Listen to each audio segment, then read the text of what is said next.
All right, well, let's get started. Ready? Yeah, I'm ready. Jesus fucking every Christ. time. I'm sorry. You're like, what color is it? Well, they're not labeled because God forbid anyone label Don't it. label them. I mean, I know I could do it, but I just didn't. Good. Didn't do it. Dumb. It's all good. Oops. I'm like, how long are we going to let this play? As long as you want. I mean, it's your show. Stupid. Welcome to the Ugly Truth. Welcome. Okay, so the previous episode was a special July 4th episode. We didn't talk about anything, so we're going to catch up today.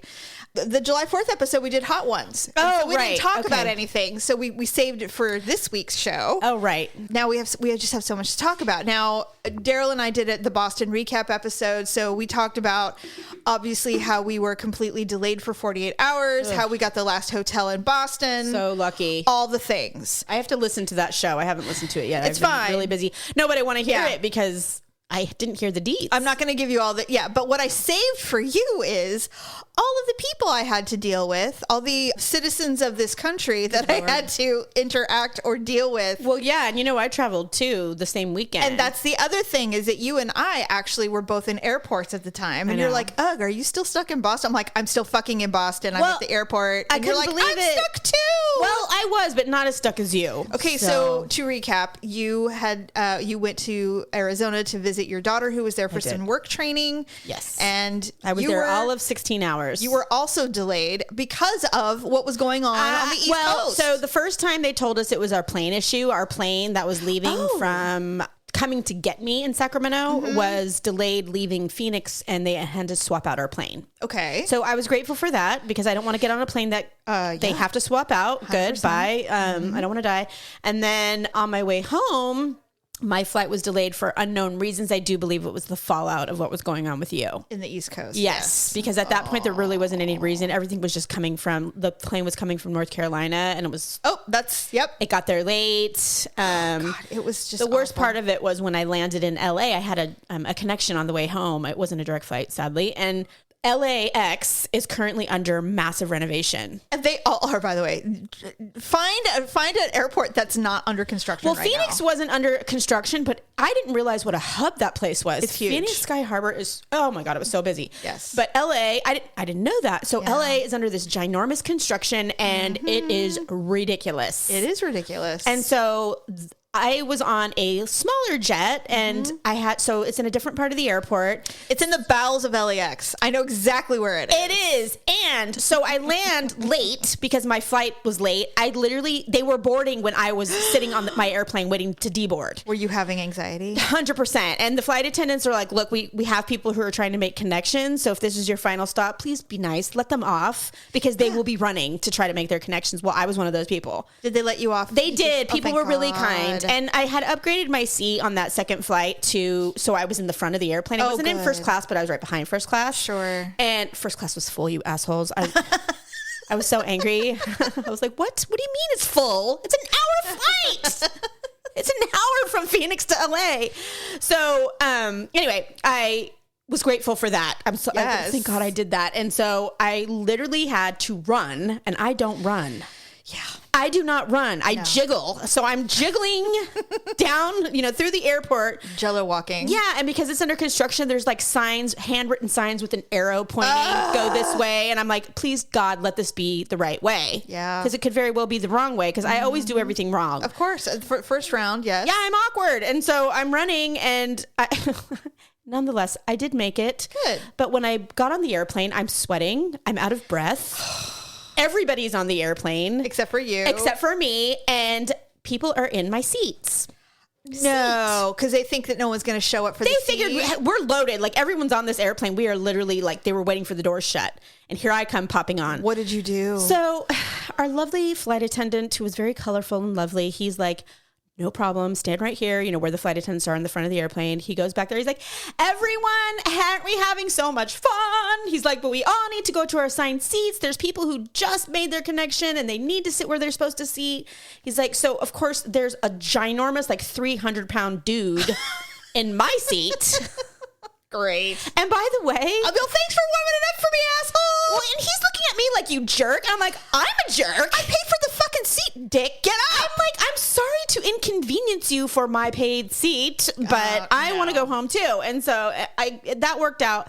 The worst part of it was that because I had only had an hour flight from Phoenix to LA, and my child and I were departing one another at that point, and of course I was a hot mess. Of course, crying. I was crying like a fool. She's like, "Mom, don't cry." I'm like, "I have to." I couldn't help it. I tried not to, but I just couldn't. And her and I had been drinking copious amounts of water because we both were going to be traveling. And pee. Oh no! So I didn't get to pee when I got off my first airplane because I had to run. Yep. So now I'm on the second airplane where I've inconvenienced all these people who had to get up and move. And I'm sitting there ready to cry. Are you in the window? Yes. Oh, no. And the guy who had been in my seat was now my seatmate on the aisle seat. Oh, I see. So because it's a 2-seater airplane and not a 3, like a big jet. So you had to sit next to him. So I had to sit next to him. And now I'm like, okay, this is an hour flight, which is nothing. But can you hold it? I had to pee so bad. Stephanie, I've done that. I have weighed my options. Of anything. I was like, I can't think about literally anything else. I can't distract myself. Nope. I had my ass up off the seat. It was that bad. I'm like, I am going to die. So I'm waiting. We take off. I'm like watching as we're getting higher and higher, 10, waiting for that fucking ding to go off. And then I'm like, okay, now I have to tell this guy who's annoyed. He's annoyed. And that annoyed me. I'm like, why are you? Oh my God, I'm so angry. I'm like, why are you annoyed? Because I'm late and I couldn't help it? Like you had anything to do with it. I had nothing to do with it. And he thought he was going to get a window seat for free. Lucky me, And I'm I was going to get the whole row to myself because I'm so large. He was. That's exactly what it was. He was one of those people that really should have had 2 seats, especially on that flight. He was probably sitting in between both because it was comfortable. Yeah, armrest was up. Mm-hmm. Oh my God. Half his ass cheek was on both seats for sure. Okay. So, and then of course, I tell him, I'm like, you're going to hate me, but I have to be so bad. I'm like, I can't. And he's like, oh, so he let me up. Oh, see, he was nice. Kind. Oh, he didn't say, he really didn't. He's one of those people that doesn't talk. That's fine. They just stand up and move. I'm you know what? Totally cool. Whatever. So then I get back and then I'm like, oh, okay, God, thank you. Now I can handle this hour 20 flight. So now I'm pressed up against the window as hard as I can. Because you don't want to touch him. Because we're going to touch. Oh, no. I'm like, I don't want to touch your Is the armrest up? Yes. You left it up so he would be comfortable? No, actually, he put it down. Oh, he did? But he used it, which is fine. Because he was big, you know what I mean? Big guy. Yeah, he was just a big guy. And so I literally, it was terrible. I'm like, why do people do this on purpose? Like, I guess you have to, if you want to get somewhere. But honestly, it was just not enjoyable. There was a time period where on the news, there was a lot of discussion and a lot of the airlines got like doubled down on people who were really big and not even just heavy, but big people. Honestly, this like guy a football wasn't, player. Yeah, this guy wasn't even like fat. No, he was just a large man. Big dude. And what I don't get is why don't we seat them in the emergency row? They make you pay for those now. Really? Emergency exit row seats are an upgrade. Is it because you have so much leg room? Yeah, I hate that. I really do. Yeah, because I thought about doing that too, but the only reason why I didn't is because I'm like, God forbid we actually need to use the emergency exits. Yeah. My arms are so flabby, I wouldn't be able to get that thing open. Oh, I have T-Rex arm. I'm saving nobody. Yeah, that's what I'm saying. Everyone's going to die thanks to me. Although I will tell you this, I've taught all the children the same thing, is that I have taught them how to climb over the top of the rows instead of getting into the row where all the sheep are. I'm like, no. You climb over the tops because it's every man for himself. No one gives a fuck about women and children. They will trample you to death. Just go. And men are the worst. They are. They'll be like, this is not the Titanic. No. Okay, this is not women turn and into children savage first. animals. Yeah, they turn into animals. They're like, well, I'm going to use all because of my... they're stronger and bigger and they're just like, bye. They're like, yep. They're like, I'm not dying. I have to get to work tomorrow. I always count if I don't count rows. I do if I can't pick my seat like close to the thing, which on my first flight I had to do that. But all my other seats, I do my best to get as close to the exit aisles. And then you had a flawless flight, landed, everything was fine? Yeah, everything was actually fine. It was the first flight that had major turbulence because they have monsoons in Arizona. They do have monsoon And we had one that morning that I was flying. Yeah. That afternoon. Natalie did tell us that. Daryl's daughter lives in Arizona. Yeah, so I'm sitting there. All of a sudden I look outside. I'm like, my God. It was like... It was unbelievable. It was terrifying. Yeah, and the girl that's sitting next to me, she reeked like alcohol, but she was so funny and cute. She was a great person to sit next to, especially during that. So we're turbulenting. She's blah, blah, blah, blah, just bullshitting away with me. And I'm like, literally doing the like I couldn't hide it. And she's like, oh, do you get scared on Turbulence? I'm like, I just don't like, if it's not smooth, I kind of freak out. She's like, look, there's a pilot sitting right in front of us with another flight attendant. They're hopping this plane. She goes, if he gets up and walks towards the cabin, we're fucked. She's like, but he's fine. Look at him. He's sleeping. Oh. She's like, we're all good. You know what? That's a good idea.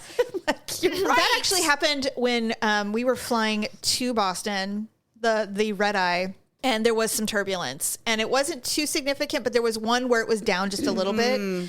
And so I kind of was wrestled awake a bit, but the pilot was out talking to the flight attendant. They were like, la, la, la, la. Yeah, they don't care. And they were nothing. They were having this long drawn out discussion. It was a woman. You told me. It was another woman pilot. You keep bringing this up. Like, it was really a problem. Pilot. Oh, was it a different one? Yeah. Okay. Is this flight going to Boston. Oh, gotcha.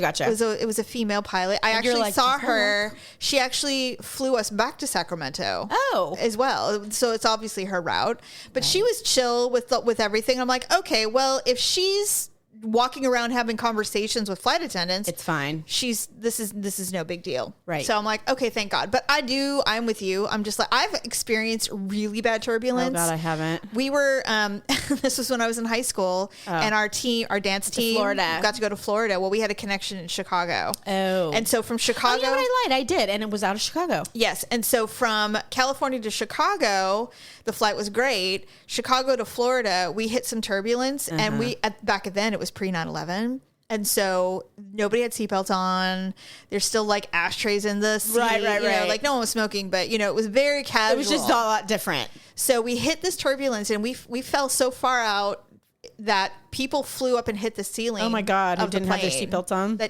My seatmate, my friend, hit the ceiling, and she was a but it was terrifying. Yeah, I can imagine. And there was shit everywhere because, it was a major jolt. So I think that's why I have trauma about turbulence, because you just never know. Yeah. And that was, and I remember the pilot, well, that was significant. We're all right though. Don't worry. We're going to change altitudes. Blah, blah, blah. Yes, please do and hurry. Yeah. And, we can't have alcohol because we're children. Right. Oh, yeah. When Joel and I went to Chicago, we flew to Chicago, and then from Chicago, we had to take a little plane to the town his parents lived in, Peoria. Oh, that's right. It was like a blizzard outside. It was snowing. It was freezing. I would have been like, I'm going to die tonight. I was terrified. Lauren was 8 months old. And you had her. And I had my baby with me. I was absolutely terrified. And like, this is how we go. To the point the flight attendant came up to me and she's like, you're scaring the other passengers. Because I was like, we're going to die. I literally was like, I thought we were going to die. Full blown. And oh my God. She goes, this is a non-service flight, because it was like 45 minutes. She goes, but she goes, I found this in the back, and it was a Bailey's Irish Cream. She's like, it's all I have. Did you drink it? Hell yes, I drank it. I was 20 years old, by the way. I wasn't even of age. She did not care. She wanted me to shut the hell up. Please get this girl drunk. So on the way home, Joel's mom, who's a nurse, she gave me a Valium. She's like, take this. Thank God. She's like, it'll help you to get through the flight. Oh my God. I was like, this is the best flight ever. I'm ready to party. Yeah. She is so me. That's probably why I love that scene so bad. I love that whole scene on the airplane. Oh my God. The whole airplane part of Bridesmaids is the best part of the movie. Literally. And what's funny is almost a ton of it was improv. Oh God. What's her name? Melissa McCarthy, the guy the Sky Marshal she's sitting with. That's her husband. Yes. And he said, I could barely keep it together. She's so good. Because she was literally doing anything she could to make him laugh. She's good at improv too. Well, and it's your husband. You know exactly what to say and stuff. Yeah. Like when she stuck her leg up and she's like, oh, what's this? She's like, do you see this? Smack, smack, smack. Well, I didn't know it was her husband the first time I saw it. Well, then when I found out, I was like, well, no wonder she was like, it was so easy for her to. Because she knows what makes them laugh at home. That's funny. So fucking funny. Yeah, love that movie. Yeah, but anyway, so the things that I did not discuss on the show that when we recapped the Boston trip were the people. There was one person that we discussed. It was a family, and the father of the family. The onion guy? Onion sandwich man, wearing suspenders. Oh, God. Well, Massachusetts, as politically blue as it may be, the people there are not the warmest Well, yeah, because they're East Coast. Yeah, and so they always rub me the wrong way. It's like they all have ice chips on their shoulder. It was funny because I told Kenzie, I said, "Oh, I love Boston. This is so great." And she's like, "I've never met anyone from Boston that I like." And I'm like, "Oh, because you've met so many people." I know. And then she's like, "I have never." Let me repeat, never. And I said, "Okay, you've obviously dated somebody from Boston. It's fine. It's fine." But well, they are really different. It's very different, and so if you've ever known someone really close to, like someone that you got to know pretty well, that's like from New York. So they can be they can feel abrasive if you're not used to that kind of behavior or talking or how you deal with it. Yeah. But the people in Boston are not abrasive. They just don't smile at you right away. But they're not mean or rude. They're just very matter of fact. Like when I went to Zara and I went to buy some items, I'm like, "Hi, hello," and she's like, "Next." And, and she just took, and I go, "Have a good day." I go, "How are you?" She goes, "I'm fine." And she looked at me like, "Why are you asking? Why do you want to talk?" Yeah. They're not, nothing. I was just, it was like small talk you do with a cashier. Same. But it's mostly like, I just want you to know I'm not an asshole, because the person ahead of me, she had like 4 credit cards and a gift card, and she wanted to know how much was on it and all this stuff. Oh, for Christ's and I just had, just give me the fucking, here, tap, tap, I'm out. Bye, thank you. I just want to be that person. Yeah. A fresh air person. You just want to be non-irritating. And I go, "Thanks, have a good day." And she's all, "Next." Like they don't care about formalities. Exactly. There's just no small talk. Right. I appreciate that. I hate small talk. I hate it. Then why do you do it? Because it's what we do here. True. And, because you want the cashiers to know I respect your work. Know. As a matter of fact, when I answer the phone at work, and the people who are like, "Oh, hello, Stephanie, how are you?" And I'm like, "Fine, what?" Can we like, just what do you want? I don't want to chase. Yes, I don't want to be your friend. Right. Do you say that to the girl at DMV when you walk up to them? And what kind of look do you get when you do? They look at you like, "Shut up. What do you want? Q4?" It's true. Although I am friendly to the DMV people. And I basically, you know what it is? I just try to be well prepared. When someone's, that's for sure. Because that's the thing that irritates them the most. They'd be like, "Oh, I know it's here somewhere." And they're like, "Oh my God." Or like, "Well, I didn't know I had to bring that. No one told me. I called." Well, I don't fucking care. You do. Read the book. Go online, be prepared. That's all anybody wants from you. Mm-hmm. But I do that. I think I'm friendly to people who do really hard jobs when you're dealing with people, because I know how thankless it is. I've been in the service industry. You're in the service industry. I know. I'm with you though. When I was doing customer service for an insurance company, I don't want to hear anything other than, "Give me your social security number. What do you want?" Yes. However, I didn't not appreciate the friendliness. Yes, that's true. But I don't need it all the time. So I understand the half and half. Anyway, it depends on also like the point of time of the day. Yeah. Don't. I hate this. When there's so 100 people in line at 8:05, don't call me and be like, "Good morning, how are you?" I'm like, it's fucking 8:05 and I'm talking to you. I'd rather be at home sleeping. I'm still sipping my coffee in between you yakking. So how can I help you? Just give me your social security number. But by 11 o'clock, I'm like, "I'm great. How are you?" Yes, oh my God, are you enjoying this beautiful weather? First Diet Coke of the day. Yeah, exactly. Anyway, so I will say they're very to the point.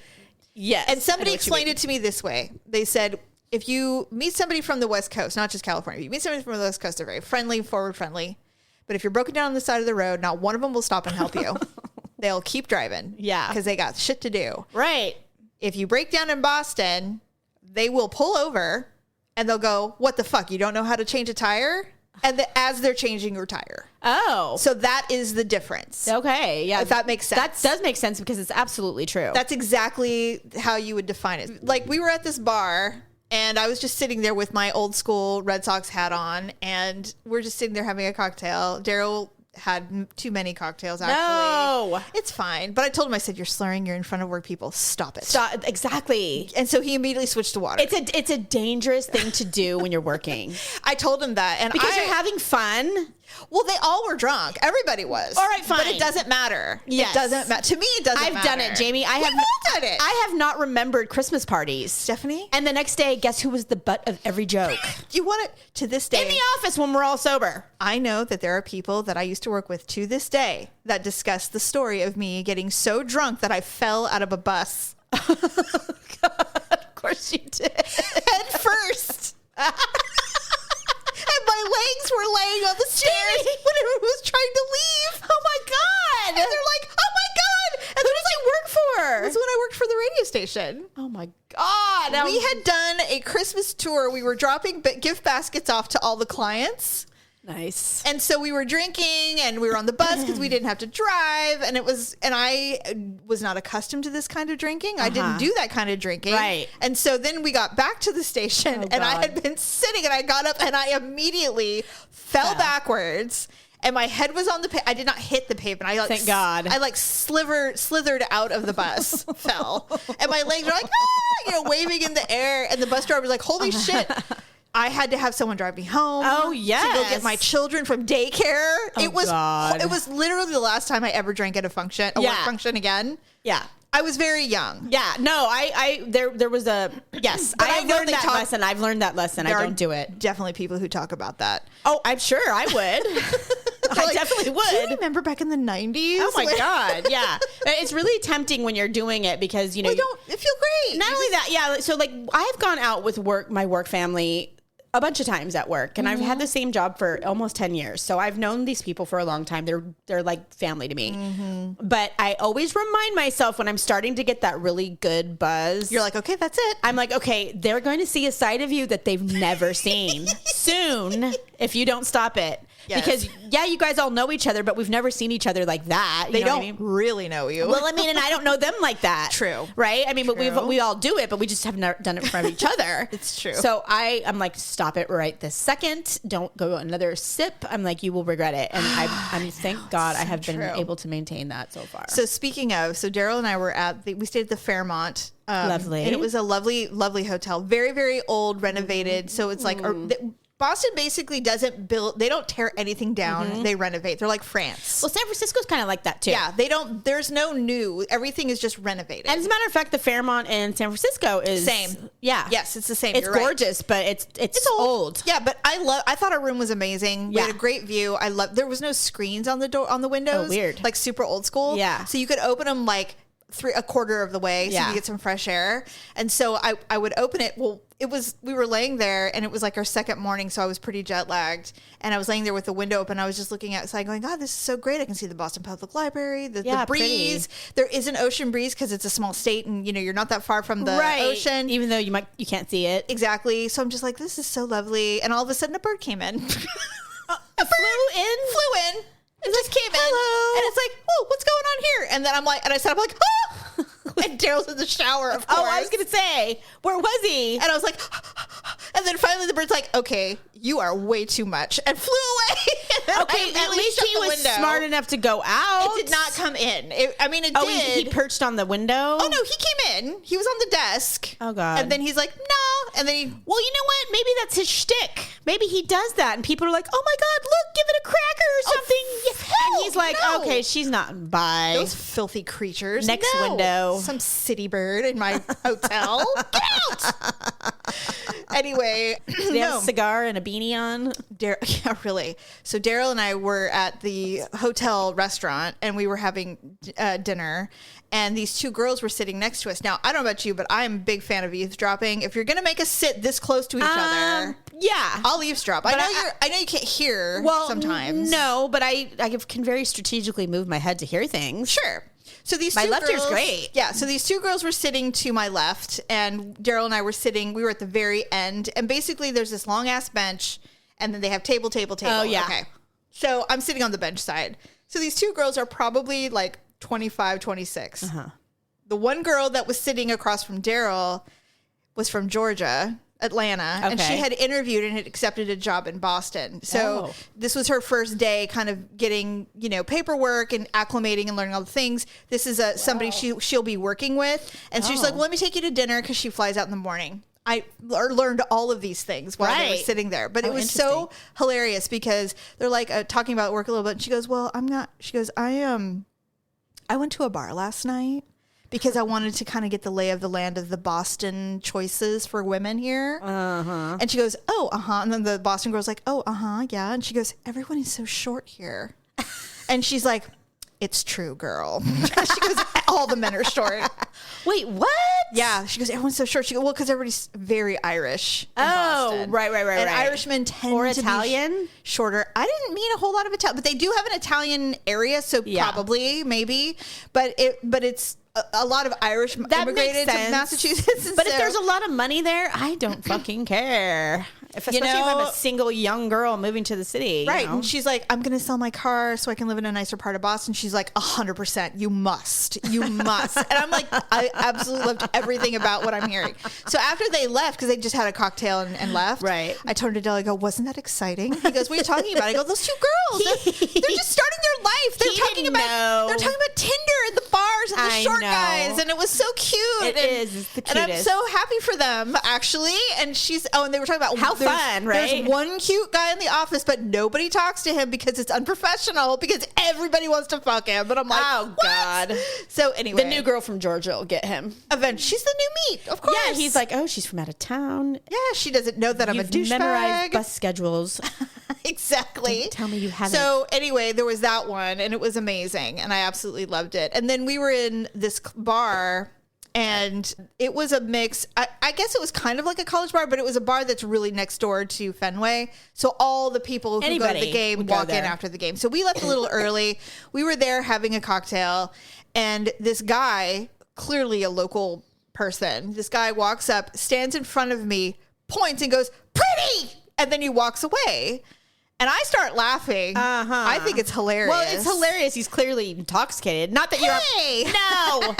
Unless he's just obnoxious in general. I don't know. But I was like, well, that's my little boost of serotonin for the evening. That's lovely. I mean, no, you're right. I would have been like, oh my God, someone told me you were pretty. But he was short. And he was, Bostonian for sure, based on his accent. Oh, God. See, I like their accents. I do too, They're actually. cute. But what's funny is I was telling Daryl, I go, this is what's really interesting. Do we have accents? To them? I don't know. I always wondered that. Do we just sound normal, like English-speaking normal people? I don't know. Or do we sound like we have an accent like they sound to us? I'm not sure. Not everybody we interacted with had one, by the way, because it's it's a very... mixed bag. Well... Boston is a place where everybody goes. It's not pot. Yeah, exactly. So it's like New York. Lauren had a funny little accent when I first Is it Southern? A little. Yeah. And then within 10 minutes of me and her talking, she literally sounded just like me. That's hilarious. Yeah. I think it's so quick. Because she's not around people from California anymore. Yeah, they all have Southern Everyone. accents. And so, That's so funny. But as soon as and it wasn't like on purpose. Yeah. I think it just came back to her like, oh, well, yeah, like, this is how we talk. Oh my God, Mom, seriously. One of the things that I love about traveling, especially in our country, is how we're all pretty much the same. True. But there are things that are very different too. Like indeed. Like, for example, we were having a lobster roll and I don't remember what I had, some kind of salad. And there was an older gentleman sitting next to us. He was probably in his 70s. And he was waiting for somebody. And he called her like 3 times. He's like, hey, I got us a table. And he called her, he goes, by the way. And he kept calling. I'm like, okay, what is this? Like a blind date? Or yeah, and she's trying to stand you up and quit whatever. Calling her. And so finally she shows up. She's late. She's probably 26, 27 years old. And he's an older guy? Yeah, he looks like he just finished golfing. He's just sitting there having iced tea.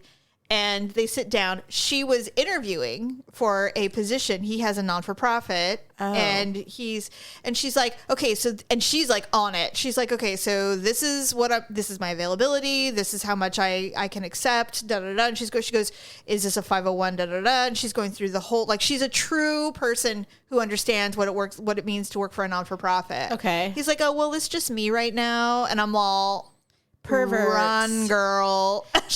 I'm sure she figured it out. She did not mince words. And she's like, okay, so what exactly are you doing then? Like, she wanted to know. And he doesn't know what he's doing. He was just trying to get hit on her and pretending it was a job interview. And in fact, I asked Daryl, I go, do you think that they were legitimately, like, maybe this was a sugar mama thing or a sugar daddy thing? Maybe, and they were just using the right language. And she was just using the, yeah, that's what I thought. And he kept name dropping Tom Brady, like, over and over again. Shut up. I'm like, what? Because everyone knows Tom Brady in this town? God. He doesn't even live here anymore. Like, he lives in Florida. What are you doing? Honestly, and who cares? And so I'm sitting there and I'm just like, my eyes are half open. I'm like, you suck, dude. What are you doing? Douchebag. Yeah, and he's like, well, I think, basically the waitress said, you have to buy food. You can't just order iced tea. So what? Right? Because you're taking our table. And it was like at Rush. It was like lunch. Yeah. And he goes, would you like to split a dessert? And she's like, there's really not much on this menu that I would necessarily eat, but I guess I could do the brownie if we want to split it. He's like, we'll take the brownie. And I'm like, oh my God. And he has no money? I don't think so. Oh God, I no. That's like a bad date, where you're like, was so bad. Oh my God, It was get me the so hell out of bad. here. Anyway, Yeah, I can't. I know I bring this up a lot, but it reminds me of the time that you took me on a double date and that guy farted the whole way. I'll never live It was down literally like, to this day. could this get any worse? Yes, it can actually. I mean, not only did he have a broken leg, remember? Yes. It's like, okay, we can do this another time. Like, this doesn't have to happen with your broken leg and your crutches. And then farts the entire way up. oh my God, and laughs. And I'm like, you've got to be, yeah. Because you were nice enough to walk him to his door. Well, because I thought it was polite, It was. I wasn't doing it because I was hoping to, cop a feel. Gross. No, I was literally like, this can't end soon enough. When you came in, you're all, Jamie? I mean. And then my boyfriend at the time, he's like, oh. He was mortified. I mean, He was mortified. he's like, I never really thought about it from his perspective. That's probably true. I can only imagine what he was thinking at that moment. Because you know what happens is I turn to him and go, really? Really? This is the guy? This is the guy. Well, you knew him too, though, didn't you? I did, but I'm not the one that suggested him for you. Oh, okay. All right. He's like, oh, he's a really good guy. And I'm like, okay. And so I'm like, never again. I don't set people up ever. I do not matchmake. I don't set up. I'm like, you're on your own. If I can do it, you can do it. Right. Get over it. Seriously. Jesus Christ. Oh, God. When we were coming That is home, so funny. when we were on our way home and we were in Boston trying to go home the next day, there was this line and we were waiting. And there was this woman who clearly had been through it like the rest of us because everybody at the airport had come back. Oh. So everybody was like on high alert and worried that we're never going to get out of God, here. get me on a flight. Yeah. Right. So we're all, mentally exhausted and we're just trying to get through. And we know the JetBlue people are as well. They've been through it, So we're just like, as many people as were being nice and accommodating and understanding, there's always a handful of dicks. of course there is. And that they have to scream and yell and be unreasonable. So we're standing there and it's almost our turn. And this woman comes out of nowhere and cuts in front of everyone. She walks in front to one of the windows and she goes, yeah, the lady over there told me to come to you. And she's like, okay, who? And she's like, well, I was waiting in the wrong long line. And she goes, and she told me to come here because I can't get my baggage tag to print. And I'm looking at Daryl, I go, that's why we're all in line because our baggage tag and boarding pass won't print because of last night. So we're all waiting in this line. And she's not special, obviously. And so the lady goes, oh, okay, yeah, you need to wait in that line. She's like, what? No, she told me to come see you. She goes, she did not tell you to come and see me. She told you to come over here and get in line and we will assist you. Yes. So she walks away. And then I hate people like that. So there's a special line, Stephanie. And by the way, this woman is probably in her late 50s, early 60s. She looks like a hippie. She's wearing Birkenstocks. This is not your typical Karen scenario. Okay. I mean, it doesn't matter. You can still act like one even if you don't look like one. Of course, but I'm just trying to give you a depiction. I got it. So I stopped, what's the word I'm thinking of? Discriminating against who can be an asshole. Oh, yeah. When I started working for the county. Oh, yeah. It because can be anyone. Somebody looks so benign, and then the next thing you know, open their mouth. the devil comes out. Yeah. And I'm like, what the fuck? I mean. Talk about devil. Okay, so there's a special line over where we were for people who needed wheelchairs, walkers. They were... the Allisons of the airport. Well, and then this line was very long as well, and they were checking their wheelchairs and stuff like that. Copious amounts of people, endless, no matter what. Yeah, and there's literally people waiting to assist once you're done checking in. They take you through security, the whole thing. There were like 10 people. One was clearly dying of cancer, a woman with her husband, and the other ones were incredibly old. They were in the mature stage of life where they could not walk through the airport. Yes. They were getting the airport. Understood. This bitch walked and cut them all off. Oh, the same bitch? Oh, okay. She cuts them all off, goes into the special needs line. And she goes, I need assistance. Who does that? I need assistance. I turn and I'm like, I have a means to go over there and bitch slap this person. But then you'd get kicked out of the airport. But yeah. I know. But that's... Seriously. And I'm like, that is I want to walk below up and the be belt. like, what is your problem? I'm like, this is so far beyond the pale. I can't believe what I'm seeing right now. And I'm like, okay. And I turned to her and go, do you see this shit? And he's like, what is she doing now? Because, Daryl just doesn't pay attention. Oh, he's a guy. The way I do. A guy. I see everything. I see everything. And so I'm watching it. I'm like, who is traveling alone is so fun for that. Oh, totally. Nobody pays attention to you. So you can watch everything. You're literally like invisible, and it's so great. Especially if you're really perceptive. Oh, the stories. Well, I do. And I always pretend like I'm really doing something. Yeah, like so I'm, you can I'm listen all up or in my watch. phone or whatever. And mostly just so Same. I don't draw attention to myself. I don't want someone to start talking to me. Oh, no. Or anything like that. No. So I'm always occupied. Absolutely. But really, I'm not. You're just listening. You're aware of your surroundings. That's all. But it's And I'm fun. fully aware of my surroundings because you never know when someone's going to flip. Absolutely. So- and especially in an airport, I'm I'm watching, and so the lady, and of course, they have like the nicest woman dealing with all of these special needs people, and she's like, "You need to wait in that line over there." She goes, "I'm not waiting in that line," really loud. So me and Daryl and the couple behind us, literally in unison, go, "Oh yes, you are, bitch!" We all said it because we're all watching, laughing, knowing that it will be in this line, whether she likes it or Get not. in it, Or yeah. you're going nowhere, honey. Right. As it is. Keep trying, you little troll. As it is, man, you are lucky they haven't escorted your ass out of here. Yeah, and she's only getting It's getting worse. Yeah, and all of if you guys are noticing, you best believe all the employees are noticing. And the security and the cops. Everyone. And on top of it, Stephanie, there was a news crew there filming Lovely. the news for the lunch She would have been hour. perfect. I know. They usually always interview the assholes and the morons. It was hilarious. Anyway, When I landed in Phoenix, I landed at about 8:30 at night. It was already dark outside, and when I walked out those, how the massive glass doors that slide, Yes. of any airport, it seems like, I walked out, it was 109. holy shit. Now, it's hot as shit in here in California where we live. As a matter of fact, been. it's like 103 today. Today. But there's something about 109. It's the desert for starters. It's so fucking hot. It's oppressive. I walked out and I was like, like it took my breath away. I was There's like, no moisture. Oh my God. There's no water in the air. It is pure. Hot as shit. And I did take your advice. I was standing there Uber Black? at the ride Good. share thing, which Yes. was packed with people. Of course. And I was literally looking at the thing, and everything was 3 minutes away. So I knew as soon as I hit the button, I was going to be picked up in a minute. Yeah. And it lists all of the different choices that you have. And I'm looking at everybody getting picked up, and I could clearly see the people who were taking Uber Black and then the people who were taking regular Uber. Now, the difference was it was about $40 to $45 to take a regular Uber. Oh, wow. To where I was going. And Uber Black was $95. So I'm not cheap. I It never was double. But I was like, okay, seriously. lot. I was like, I only have to, and then I'm like, looking over, every car that was picking up the regular Uber people was nice. It was like a Lexus or a nice Nissan. It was like decent cars. And then all of a sudden, one little jalopy came with a little Uber sign, and somebody got it, and I was like, no. Click.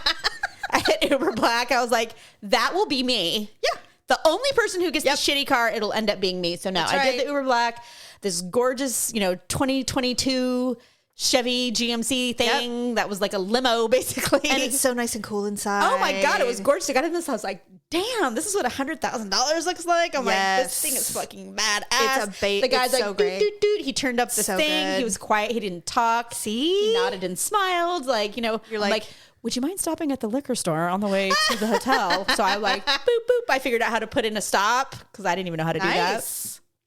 Amazing. See? It's So, you get what you pay for. worth it. Yeah. You get So what you of course pay I had for. to tip him too. So it was over $100, but it was. It's not like the you do it best every money. day. No, and you know what the thing about it is Lauren had a rental car, so there you go. I only had to Uber to the hotel. So you would have paid $100 anyway if you'd for done a rental car. The rentals were $100. But not to mention, you would have paid $100 just to do regular Uber round trip. Probably. If Lauren hadn't had a rental. Exactly. So that's how I would have justified Well, it. I was thinking in my mind, like, it would have been easier if I just rented a car myself. Because they were literally like $80, $90. Yeah, but you have to get on a fucking tram. You do. And I was like, it's just a pain in the ass. And she had a car and we were going to be going to the airport together the next day. Good. I wanted as much time with her Of as I could course. anyway. So the car ride was hilarious. Lauren is so much like us. It's not Really? I forgot how much she is anxious, and she's like, am I in the right lane? Mom, am I in the right lane? Okay, where is the sign? Okay, how many miles? Because when should I start looking for? I'm like, relax. I'm like, we are fine. And worst case scenario, and by the way, we're 3 hours early. Not to mention, Phoenix is like one of the easiest places to drive. It was, although It's we so managed easy. to pass the rental where you drop Oh, the you car know what? off. Well, dropping off the car is not easy. It's a weird, It's far away. It was. It's not even on the airport property. It's a very weird, and it was an underground parking garage. It is. Yes, I've done it. And every single, all the car range. So you're like, what lane do I go in? Where am I? And it's packed. And don't back up. No. In fact, she didn't even want to go over. She's like, are we going the right direction? I'm like, no, look, it says, don't back up. Yeah. So we're going the right way. It's just, you know what? Travel is stressful. It is. Especially when you don't do it a lot. Yeah. And now with everything going on, it's even more stressful. Well, Lauren hadn't been anywhere in years. Yeah. And neither had I. But it's so different now. You know, people are very hardened and wizened, and we've seen some shit and we've done some things. And no one puts up with shit in an airport anymore. They do not. Yeah. No, we're all good little soldiers. We do what we're told. You know what? The thing is, though, is like, I was so mentally exhausted from that whole ordeal. And it wasn't because of others. I mean, I did see people lose their shit. Eventually people started yelling, but it was more that I was thinking, I'm like, if this was like a real situation where we were stuck with these people for like a very long period of time, like there was the apocalypse or zombies were coming. Oh God. I know exactly who wouldn't make it. I can tell you that much. But anyway, thanks for listening. Thanks for listening as we recap our travel and all of our stories. We have so many more things to talk about. We didn't even talk about Aaron Rodgers' new girlfriend. Oh, I didn't know. Her name is Blue. Lovely. This guy. I swear to God. Yes, her name is Blue.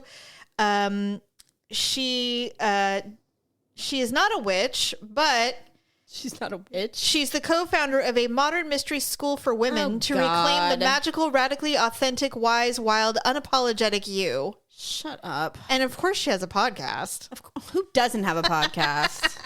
So everyone has a podcast nowadays. We'll continue. Wendy Williams is having to break down and do a podcast because she's such a drug addict. They finally canceled her show. Is that what's wrong with her? Yes. Oh, I don't know. Well, I mean, I believe she's mentally ill. Okay. But I think that she's been self-medicating for years. And so now she's fucking beyond the pale. And like on crack. Like not even like on, shit. Like she's not even like a pill popper or whatever.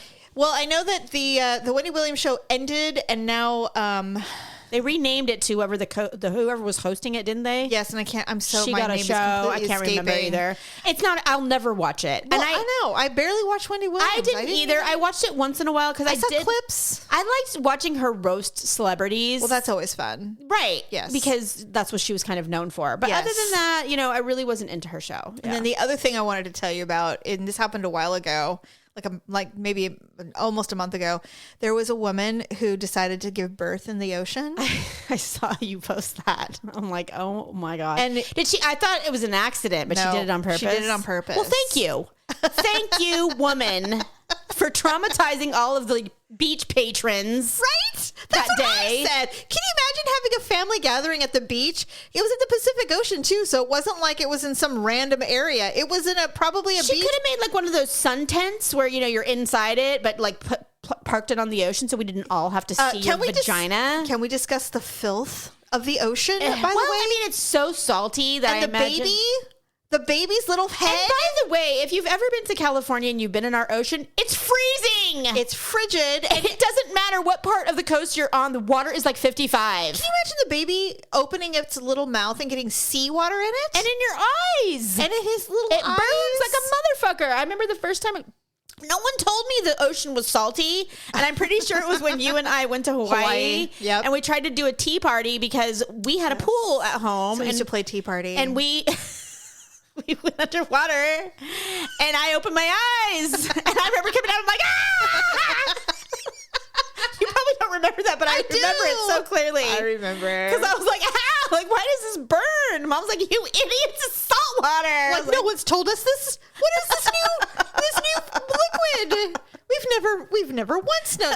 Was it the first time we've been to a beach? That I can think of. I think you're right.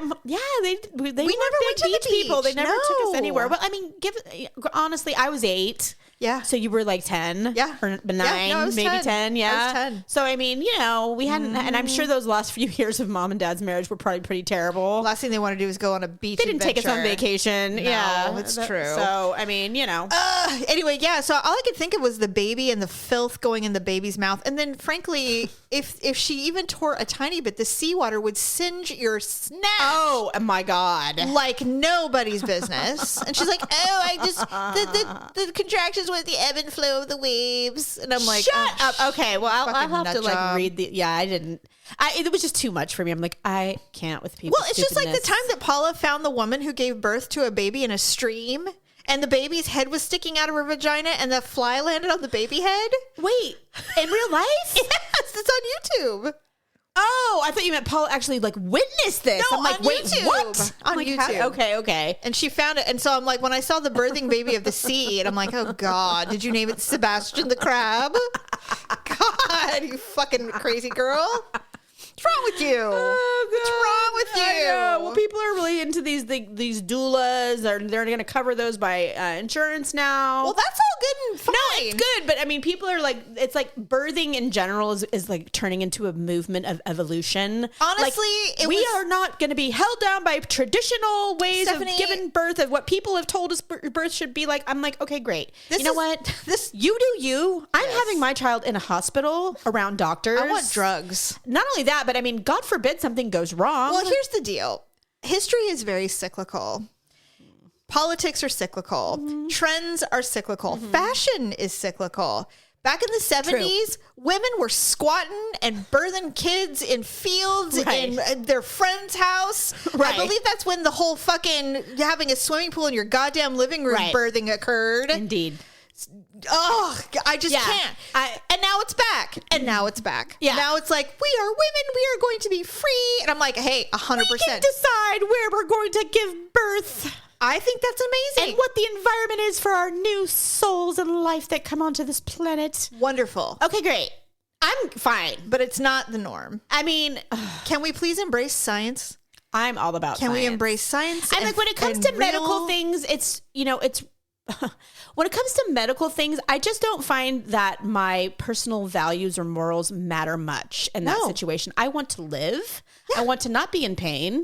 And I want my offspring to survive the experience. Yes. In a clean environment, like not surrounded by animals and insects. When I hear about people scoffing at medical or scientific advancements, I'm like, why? Like Val Kilmer. Why? I sure wanted to know what was wrong with him. He has throat cancer. I know. And I was like, well, yeah, but I mean, people get that and you can live. It's Michael Douglas is. Exactly. And so, thriving. right? I mean, you could still die. There's anything, everything's, you know, you hope it works, but you could still die. But why not give it the best shot? You know? I don't know. Like, why chance it if there are things they can do to keep you from dying?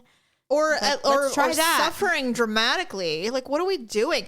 Yeah, I'm all about it. Like, you know, because he thought he was an Indian, or he is an Indian, or I don't know what the deal is with him. I don't know. It's yeah. But he wouldn't get treatment, and So here we are with him walking around with a scarf and now he has. Do you know he has a thing to talk now? Yeah. I didn't know that. Well, Jerry told me. Someone I didn't know. told me that, and I went, "Wait, what? He's that bad?" Because Jerry wanted to know why he. Well, I think he did a cameo in. Did you guys ever see Maverick? We did not see Top Gun. Okay, I've not seen it either, but I want to see it. I do, but I might wait till it comes out to go streaming, even though it's probably like if you're ever going to see a movie in the theater, it should be that. I know. Because of the jets and everything, you know. I don't know why I'm so like meh Jamie, about it. It is. Why are you mad? It is literally the not number mad. one. Meh. Oh. Like I don't want to. You said that the original Top Gun didn't stand the test of time for you. So if you're not, So and I just, I don't look at Tom Cruise the same way anymore, and he's crazy. Agreed. And so I struggle a little bit with that. Yeah. Because I want to be able to watch something and not think about that shit. Yeah. So, but he's so public. He was so public about everything, and now he's not, of course. But it's like back then he so much was at the prime. So I really struggle. Like Daryl loves Tom Cruise movies. He loves Tom Cruise. Well, I love his movies. I love his work as an actor, but I too struggle. I kind of struggle a little bit, but I do want to see all the other things in that movie. Like it's literally and John Hamm's in it, for God's sake. Jamie, everybody's in it, and it's the most. I know it's the biggest movie of his career. I know, which says a lot because he's done a lot of movies. And they're saying that 80% of people who have seen it twice Interesting. because it's so good. I will be in the 20%, but I definitely want to see it. Yeah. I definitely want to see it. I think people are in love with the nostalgia of it. Sure. Well, that's that movie in definitely- 1989, it was, you know, we were very innocent and not a lot of horrible things had happened to us yet. We were still living our best life. Yeah. We were naive. We didn't know. Anyway, all right, everybody. We're sorry. All right. Thank you. Bye.